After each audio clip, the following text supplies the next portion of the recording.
Good morning guys, tayo magtatanim ng gulay. Yan o, ilagay ko sa sako yung mga lupa. Diyan ko lang siya ilalagay para hindi makakain ng hayop ng baka, kabayo. Yan pala guys, lupang yan ay dating tain ng baboy. Yung galing sa loob niyan, ilaggal dito.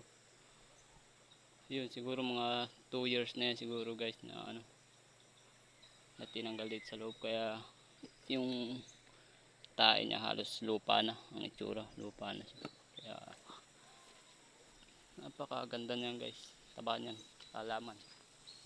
Ito siya guys, kita nyo yung damo, napakataba, tumubo na, sobrang tagal na dito siya guys.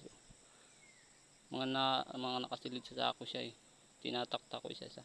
Ayan guys yung mga sako niya, yung fertilizer guys, tae ng baboy na sobrang tumagal na naging lupa na siya.